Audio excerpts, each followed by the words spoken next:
everyone, and welcome to episode 9 of the Halftime Sports Talk Show. I'm your host, Reese Kinder. Today, I'm joined by a special guest, Mike G. from the Auburn War Report, and Mike covers all of Auburn sports. Mike, welcome into the show, and kind of give us a brief rundown of what you do with Auburn. We've been covering Auburn sports, Reese, for about 4 years now at the War Report. So we started covering football, expanded to basketball. Now we cover all of Auburn sports to include baseball, gymnastics, and women's basketball. I've been putting a large emphasis on women's basketball lately. They're having a little bit of a rough season, but we're hoping for a turnaround here going into next season. Yeah, we actually did meet at the women's basketball game, and appreciate you for coming on the show today. But we are going to get started with some college basketball today. College basketball just been amazing so far this season with SEC play. SEC this year has just been it's been unreal. There's 14 teams actually. According to Joe Lunardi's bracketology, there's 14 teams in the bracketology from the SEC that could potentially make it. And I just want to talk to you. This weekend we got the biggest matchup ever in the Iron Bowl between Auburn and Alabama, and I just want to kind of take you into that game. What would you say Auburn needs to do to win this game in Tuscaloosa? This is all about slowing Alabama down offensively. Alabama is the top scoring team in the country, and they're averaging at or over 90 points a game. And so if you're going to let them hit their averages, you're going to lose this game in Tuscaloosa. If you're Auburn, you're looking at the 3 games that Alabama has lost, and they've all been sub 80, Reese. So you've got to hold them under 80 points. Auburn has the defense to do it. So you got to slow down Mark Sears. You can't let Aiden Holloway have a day. You can't let Philon have a day. And you've got to make life difficult for them offensively. They're a streaky shooting team. Now, let me tell you something. They shoot a surprising amount of like mid to long range twos. If you can force them into bad shots, you've got a really good chance to go into Tuscaloosa and get a win here. Right now, with Chad Baker-Mazara not at 100% according to Bruce Pearl, I'm a little iffy on Auburn's chances in this one. But like I said, it should be a good game. Auburn is the number 1 team in the country. I think they've earned that distinction to this point. And if you beat Alabama, there's nobody to question that. Yeah, that is one thing. A lot of people kind of frustrated with the decision that the AP writers did make in their decision on Monday was with Auburn, whether or not they should have deserved the number 1 spot. And I still think they did, because you got to think of it this way. They lost to a good Florida team by 9 at home. Not really tough. That's not really a bad loss for them. But honestly, this Auburn team coming into Tuscaloosa number 1 kind of adds some fuel to the fire for the Crimson Tide. But I do think this Auburn team has enough talent to keep up with this Bama team. Like you said, Alabama scores a lot, but they also can have streaky nights where they don't score much. And this could be one of those streaky nights, considering it's a rivalry game. But also, this is going to be a very physical game going into this game in Tuscaloosa. And it should be a great Iron Bowl, one of the best Iron Bowls we've seen in a long time. Yeah, looking at the decision to keep Auburn at number 1, if not them, whose resume stacks up, Reese? You've got 2 losses to currently top 5 teams in the country, 1 on the road at Duke at Cameron Indoor. So when you look at that, Alabama has worse losses. Yeah, so it can't be them.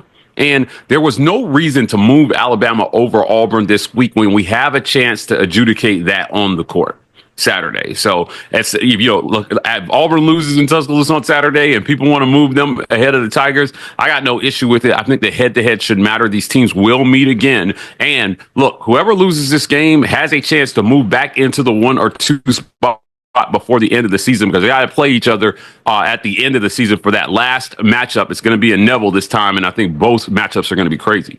Oh, yeah, certainly. If you look at it, too, it's just Auburn's schedule after this gets a little easier. They kind of get a break in between because I believe they play Georgia on either Tuesday or Wednesday, and then they'll face Ole Miss the following, I think it's after Georgia. But then after that, the schedule does get tough towards the end of the season with A&M, Kentucky, and Bama.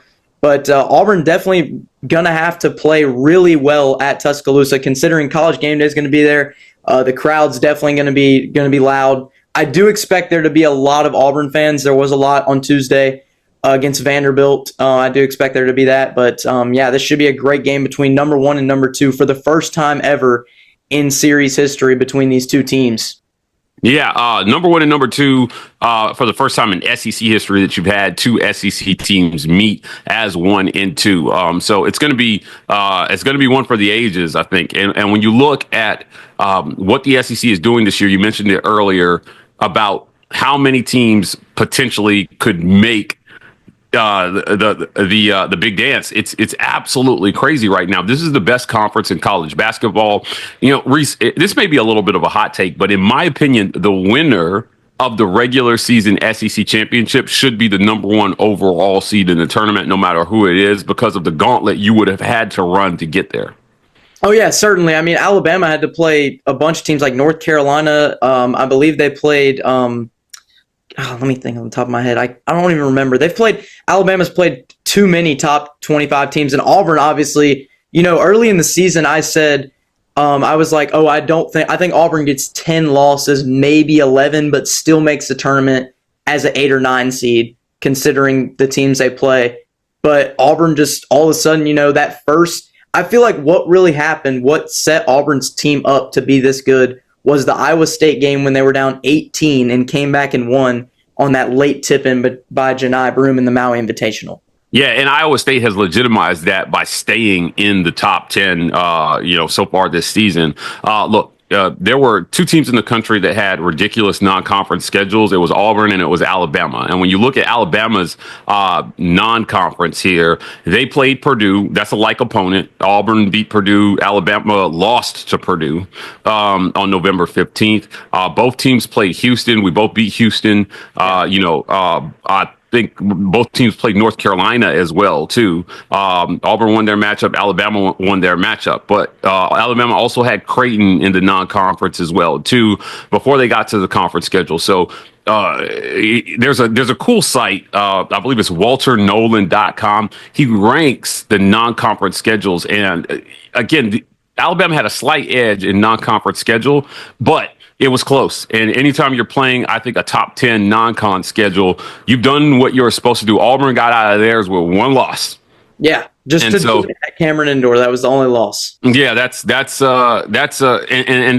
to be, I think, number one at this point in the season. If you look at the last time Auburn was number one, Reese, as soon as they lost, they fell right off that number one ranking. It was not even a question. Anybody who was an Auburn kind of hater, they were waiting. They were waiting on that to say, "See, I told you they weren't number one." This time, you've made it through so much of the season with only one loss until Florida came into Nebel and won that it's hard. You know what this team is at this point. And then they bounce back and they do what they need to do versus Vanderbilt on the road. And now you got Alabama on the road. And I think that this Auburn team, we're moving the needle, but we're moving it in a good direction. At the start of the season, it's like, look, they got to get out of the first round. By the end of non-conference play, it's like, look, this might be Sweet 16 or bust for this team. Then they start non-conference play, and you're like, I don't know, Elite Eight or bust. And then you take down Tennessee, and you're like, all right, if this team doesn't make the Final Four, this would be considered a failure of a season. I think they should be a Final Four squad, and part of that is getting that number one overall seed, so you have the easiest path to that Final Four.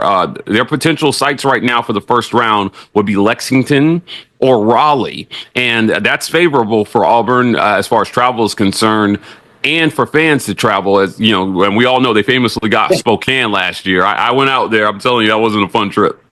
Yeah, that was certainly not fun at all, losing to Yale last year. But if Auburn makes if they win the SEC regular season, I'm booking my tickets to the Elite Eight. I'm going to go to the Elite Eight if they make it that far.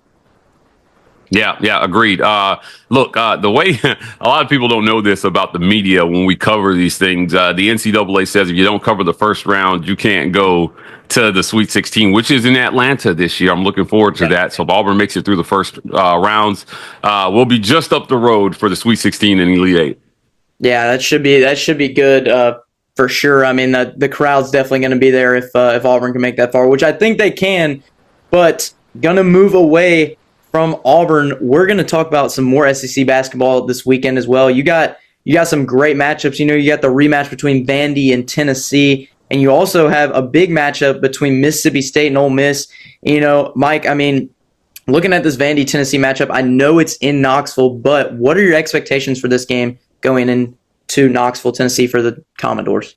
It's tough. Again, we mentioned earlier how tough the SEC is this year, and look, there are no easy outs on the road. I think in conference. So if you get any road win you get is a huge, massive win for you, and the SEC is producing top level basketball so far this year. So when you're looking at this matchup, you're looking at two tournament teams currently right now. In Vandy and Tennessee. And I like Tennessee in this one. Ziegler's been kind of carrying them so far, but Vandy is not an easy out. Like I said, I don't like them in Knoxville, so I'm going to pick the Volunteers to get out of this one. Currently the number 5 team in the country. If you're Vanderbilt, you're still in good position to make the NCAA tournament, but I don't think this is one that they win. Yeah, I mean, Vanderbilt, very physical game against Auburn. I saw a lot of people on X actually posting about it. They were saying that, Vanderbilt got very physical and fouls were called that shouldn't have been called, and a lot of hacking was going on under the basket on Broome and Chaney. But this Vandy team, I mean, they play physical basketball, and if you're not ready for that, then there's a possibility you could lose. Yeah, absolutely. But that's the SEC this year, right? That's what we've been saying this whole time. That's what we've seen. All season with the SEC is just physical basketball, and these teams that you go up against in non-conference have not been ready for that, and you see what's happened. And obviously, I've seen a few quotes, like somebody was like, "Oh yeah, the SEC is like 82-82 against." I think that was Nate Oates was like, "SEC's 82-82 against each other this year." It's like crazy. I mean, it's just been insane this season. Yeah, absolutely. The other matchups, this obviously Auburn and Alabama play. I'm very interested in Mississippi State Ole Miss. That one, Mississippi State Ole Miss is gonna be great, because the last time they played in Starkville, that was a show to watch. I believe it went into 2 overtimes. It did, and look, I know a lot of people think that that's a real rivalry there. Ole Miss, I believe Mississippi State won the last matchup. They did. They won that last matchup. This is going to be one that, there's a fight. There's a fight, Reese, for seeding in the in the SEC tourney. Yeah. Now we know Auburn and Alabama are going to be either one or two. One of them is going to be 1 or 2. Just depends. Yeah. I mean, Florida is lurking. They're lurking, and so if you're Auburn. Look, Bruce Pearl said after they lost to Florida, we asked the question, and he said, look, I don't know if I did a good job making my team understand how much this game meant to Florida. Because if they lose that game, they're 4 games back. Now they're only 2 games back. So if you falter on Saturday and they win, they could be 1 game back. We know the way the SEC tourney is set up. If you were the number 1 seed, you play at noon on Friday. Yeah, so Auburn won't play the first 2 days, likely, but neither will Alabama or Florida. But everybody's vying to get to Friday without having to wade through Wednesday and Thursday. Yeah. So it's going to be interesting to see. Obviously, Auburn won the whole thing last year, and they're going to be in prime position to repeat. But these other teams are going to have something to say about it. And don't forget, Mississippi State was the team that bounced Alabama from the SEC tournament last year. Yeah, I mean, we've got plenty of ranked teams in this SEC tournament this year, and this will be one of the better SEC tournaments I think we've seen in the past 15 to 20 years. I mean, definitely going to be historic for the conference for sure. Absolutely. But now we are going to shift our focus away from college basketball. And Mike G, I don't know if you like to talk a little NFL. Obviously you do a lot of Auburn sports and stuff like that. So I don't know if you like to talk a little bit NFL. But we're going to talk about the Super Bowl that happened this past weekend. If we would have been able to do an early episode, I would have talked about it on Monday or Tuesday. But just going to kind of go over what happened in Super Bowl 59. I mean, that was incredible what the Eagles did to the Chiefs. Yes, I mean, 40-22 in the Super Bowl, and it was a great game by the Eagles. The Eagles, Jalen Hurts just came out first play of the game. I mean, just threw an absolute dot to A.J. Brown. Was called back for a controversial pass interference, I would say. But then after that, did end up scoring, and then the Eagles never looked back from there. And honestly, this Eagles team is one of the better teams I've seen in the Super Bowl, but I would say the Super Bowl was pretty boring for like after the third quarter. It got pretty boring when they were up 40-6. But Yeah. Yeah. Look, Jalen Hurts had himself a game, 17 of 22 for 221 yards, 2 touchdowns. He added another 72 yards on the ground and a rushing TD. Look, this was domination. And if you're Patrick Mahomes, highly decorated, but this happens from time to time. And they finally ran into a team that was highly motivated. Jalen Hurts talked about that last Super Bowl loss and what it did for him. Now, look, if I had a favorite former Bama player, Jalen Hurts would be it. Just a complete class act. Thinking back to his time in Alabama, how he handled his benching for Tua, how he came back to save Alabama in the SEC championship that year, and how he moved on to Oklahoma with class, made himself a Heisman candidate, got Oklahoma to the college football playoff, where they finally ran into the 2019 LSU that was unstoppable. But look, at the end of the day, the Eagles earned this. They earned this. It was like, it was a great win, but it wasn't a great game, if that makes sense. If you're a fan, it's not what you're hoping for in the Super Bowl, but certainly the Eagles put on a show. They proved why they're the best team in the NFL. Yeah, I mean, like, honestly, I thought a lot of people wouldn't see it coming, but I feel like a lot of people did, because I saw after the game, a lot of people were like not surprised that it happened, because obviously, there's been rumors circulating around before the game that Travis Kelce possibly retiring, and even after the game now, Travis Kelce possibly retiring, and I wouldn't be surprised if that ended up happening with his 13. This would be his 13th season coming up next year once that begins, if he decides to continue. Yeah, I'm just happy we didn't have to look at Taylor Swift the whole Super Bowl. Oh, yeah, no, I give my friend that over-under for how many times should be shown, and she didn't get shown at all. So. Yeah, listen, it was tough because there wasn't a whole lot. I mean, Travis, what was it? What did he finish with? I believe it was 3 catches for like 46 yards. It wasn't great. Yeah, it might have been less than that, actually. Let me see really quick. I believe it was. Yeah, I got you right here. 4 catches for 39 yards in a Super Bowl. 4 catches for 39 yards. What a pedestrian day. A long of 13.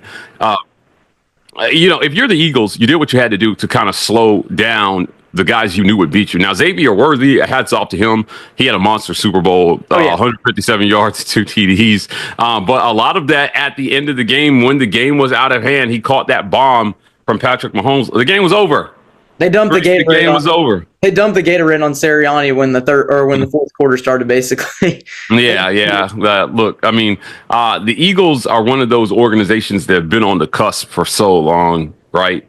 Of this next Super Bowl, and they finally got it, and you got to be happy for them. Now, there was the Nick Foles Super Bowl a couple years ago that felt a little bit more fluky because Foles was like the backup quarterback.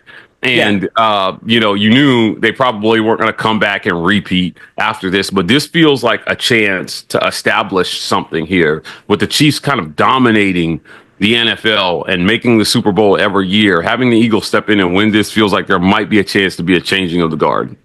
Yeah, and I mean, honestly, speaking of the Chiefs and Eagles, like, I was going to ask what other teams, next year, who do you think could win the Super Bowl next year? I mean, I know it's way too early, but there's some teams that I'm thinking of, like maybe the 49ers bounce back, or Josh Allen finally gets his opportunity, or Detroit gets in there.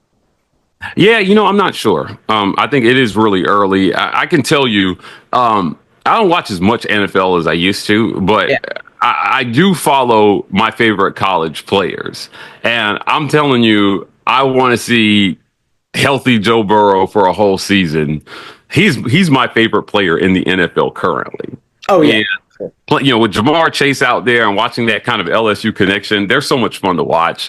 Now, obviously, he's already led his team to a Super Bowl. They came up short. But I think that's the fun thing about covering college sports is that when those guys make it to the NFL, it's fun to cover them as well, too. People ask me all the time, they're like, who's your NFL team? And I'm like, I grew up in Alabama, man, and I was not one of those people who was a Falcons fan by proximity. I'm not into that.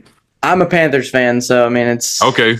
Yeah, it's even worse right now. But Bryce Yeah, is getting things going. Bryce is getting things going. We're ready yeah. for The Panthers were the last team I rooted for because of Cam. yeah. And so, after he was done, it was just like, all right, I can't really root for them anymore because I'm not a diehard Panthers fan. I just wanted to see Cam succeed.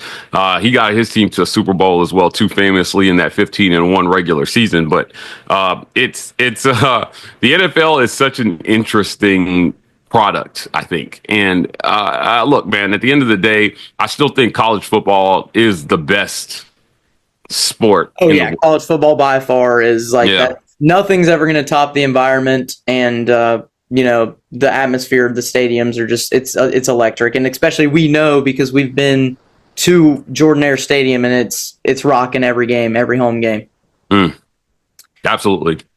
But going away from NFL, because obviously, not much to talk about with NFL since the season is over, I do want to talk to you a little bit about Auburn football in general. I know you are Auburn sports media, and I wanted to get your thoughts on Auburn football for next year and what you think this team could potentially do going into the 2025 season. Look, if you watch the news, Auburn just secured DJ Durkin with a brand new contract. $2.5 million made him the second highest paid assistant in the country behind only Penn State's Jim Knowles. Ohio State reportedly was after DJ Durkin. This was a must sign.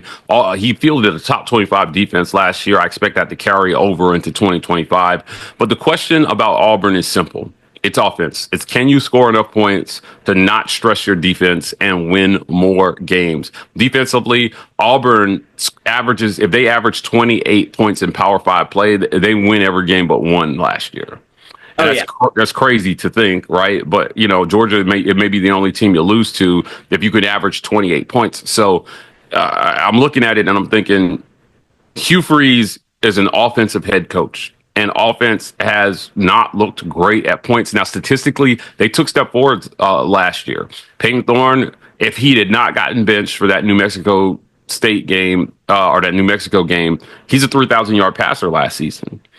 You came up just short of 1,000-yard receiver in Keandre Lambert-Smith. Cam Coleman was clearly one of the best freshmen, if not the best freshman in the country last year.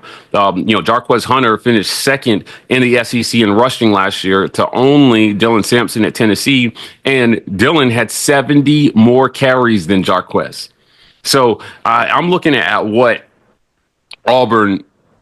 Auburn came up short, and I come back to coaching every single time. I think they're good on the defensive side of the ball, Reese. I just think offensively that it's a prove-it year for Hugh Freeze. I talked to my good friend Josh Pate over at the Josh Pate College Football Show, and he said it's not crazy in year 3 to expect Auburn to be a fringe playoff contender, under Hugh Freeze. And if they're not, then you have to have serious questions about the direction of this program and whether he's the guy to lead it or not. Now, after Auburn won the basketball tournament in the spring in the SEC, I saw Hugh Freeze on the court and I said, Coach, when can Auburn fans expect to celebrate your next SEC championship? He said, I need 2 more recruiting classes, because the portal is not the way to build a sustainable winner. I agree with him, Reese. I absolutely agree with him. But you have to show progress along the way. And with the talent that Auburn has had, I just don't think that they've lived up to the level of the talent that they've had here. And, this coach has got to figure it out, or I think that seat is going to be real warm come midseason. Oh, yeah, no, certainly. I mean, he's one of the top guys for the hot seats in college football that I've seen as of late. And Jackson Arnold, that's the question that all the fans ask. Is Jackson Arnold legit? Because I remember watching him at Oklahoma. I didn't think he was that good, but I've seen strides of him being good against, some of these teams like Tulane and some of the smaller schools he played last year. But if Hugh Freeze wants to win, he's going to have to rely on Jackson Arnold and his coaching ability to be able to get Auburn to where they want to be. And I think Auburn, if they have a great year next year, they could be like South Carolina was this past year and be on the edge of the playoffs and maybe even get in if there's bad teams in the playoff spots. Yeah, the schedule certainly sets up that way. So you got a real opportunity with the schedule this year, I think, to make a splash early and to get rolling if you can establish something. But coaching is it. Play calling is it. Those are the things we're going to be looking at. Those are the questions that most fans have about the direction of this team. And you if you're Hugh Freeze, you've got a $92 million football only performance center at your disposal. You've gotten almost unlimited NIL funds to work with. Auburn is doing well on the NIL front in terms of attracting top athletes. You're recruiting at a high level. Jackson Arnold is a former 5-star guy, Reese. So I know he didn't do well at Oklahoma, but Oklahoma was a mess offensively last year. Yeah. And that No was not a receivers at secret. all. Yeah. And he's got the best receiving. He's got one of the best receiving cores, I think the best in college football. Yeah, look, with Cam Coleman leading the way, you brought in Eric Singleton, the #2 player from the portal. He was the #1 until Mateer entered. And then you've got Horatio Fields, who joined the fray. Perry Thompson coming up. Malcolm Simmons was emerging as a playmaker. You've got Bryce Kane, who was one of the freest 4 from last year's class. This is a dynamic and talented offense. Now, you went out and you bolstered the offensive line, too. They've done what they need to do from a talent standpoint. It's just whether they can put together a game plan that is better than the guy on the other side of the field offensively. DJ Durkin is doing it. Hugh Freeze now needs to do his part. I haven't liked a lot of things I've heard from him in terms of game planning. Oh, well, I call a play. He calls a play. Okay, well, you're the head coach. You're the offensive guy. You're responsible. He's got to get it together this year, man. Or I'm telling you, by midseason, the media is going to turn on him. Fans are going to turn on him, and they're going to be calling for his head. Yeah, I mean, that first game for sure, that Baylor game is going to be, I think, the deciding factor of, is Auburn going to be good? Is Auburn going to be mediocre? Or are they going to be really bad? It just depends on how that game plays out, because say they win big, they're going to be really good, I think. If they lose close, they could be all right. And if they lose bad, then things might not be as expected or what fans want to happen with Auburn football. But, we all we got to do is wait and see what happens in spring. Yeah. Spring is going to be interesting.